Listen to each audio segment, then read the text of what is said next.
Chapter 12, January 1st, 2015, 11:06 a.m. Listen, son, I wanted to show you something, my dad said, walking into my room with some sort of book. What could that be?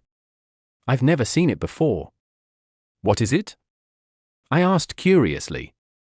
It's an album of our family starting from your great-grandmother, the one you asked about, he said, opening it up to the first page.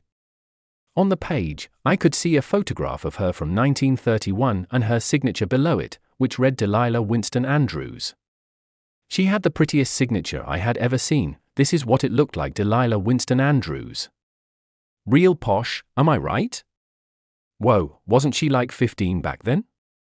That's how old I am, I said before realizing how stupid of a mistake I had made.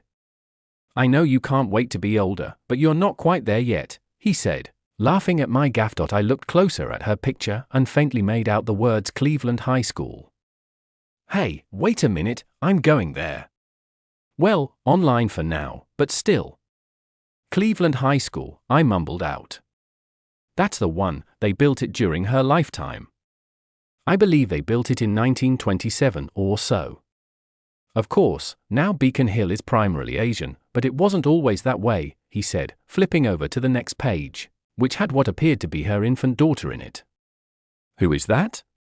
I asked curiously. That's Grandma Rosie, silly, he said, knocking on my head. Oh, right. What was she like when she was young?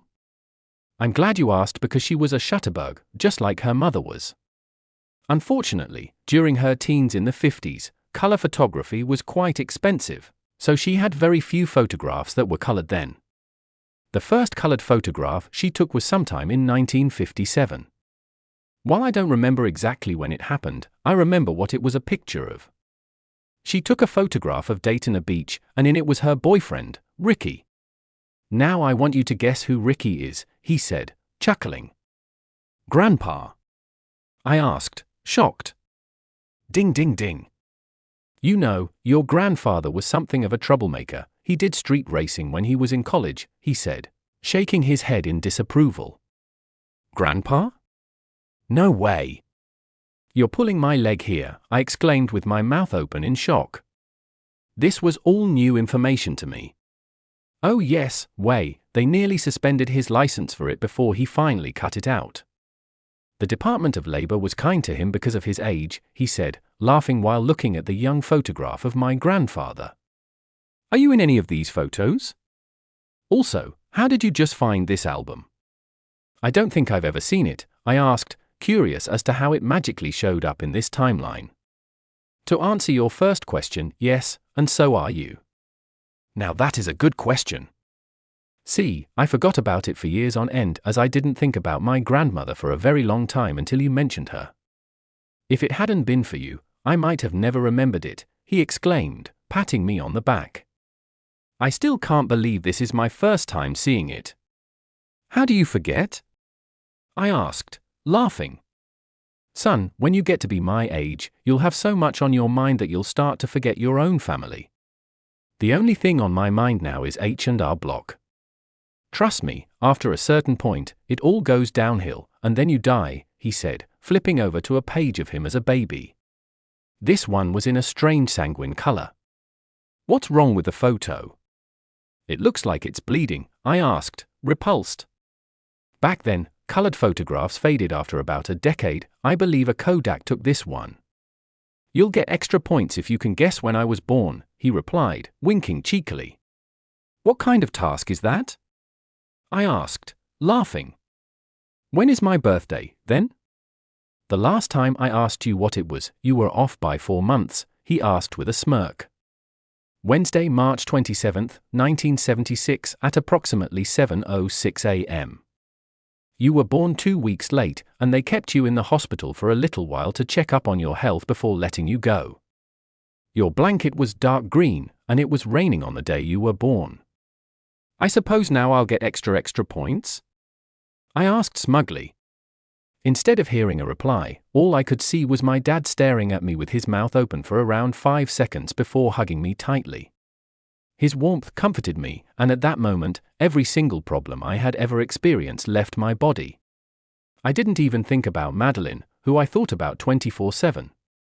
I know it was entirely my fault that our relationship failed, but I still have feelings for her. I dreamed that I married her once, only to wake up all alone. Sometimes, I wish I wasn't so careless with my words. I speak before thinking. I've told multiple people they meant nothing to me and that if they died, I wouldn't blink an eye. Told you I'm a horrible person? How can I save the world when I can't even save myself? Believe me, I've seen many impressive things in my lifetime, but nothing blew me away quite as hard as that did, he asked, almost crying. Yeah, well, you mean a lot to me. Dad, can I ask you something? I asked, trying to form my following sentences as carefully as possible. What is it? He asked, leaning his head to the side like a dog out of curiosity. Do you ever get these horrible nightmares where you lose people you love? When I get them, they feel very realistic, and I constantly lose you in them. It's like I keep having these nightmares that I can't wake up from, and a part of me worries that they'll happen. I know that probably makes little sense, but I'm afraid that one day I'll lose you, and if I do, I won't know what to do, I said, trying not to shake from anxiety. Would he know that something was off about me? The entire day I acted quite strange. Of course, everyone I've ever met gets nightmares like that, they're just a normal part of life. You'll lose me one day, and I know that it will be tough to cope with, but that doesn't mean that the pain will always be there. Let me tell you a story. When I was around your age, my father bought me a beagle from the pound whom we named Oscar. I adored him and played many games of fetch. He was everything to me. Later we found out that he had epilepsy and spent a long time trying to help him before we realized he wouldn't survive much longer. We had to put him down, and I was destroyed. I was both angry and upset at the same time. All I ever wanted was to have him back. I called my dad a bloody moron at least 5 times. It took me a while to get over him, but I eventually did, so death, no matter how horrible it may make us feel, eventually goes away. I know that dogs and humans are very different, but the concept of death is universal. It's an awful thing, but it doesn't haunt you forever. When I'm gone, I want you to remember all the good parts of me, okay? He asked, hugging me so tightly I nearly squealed. I couldn't imagine doing anything else.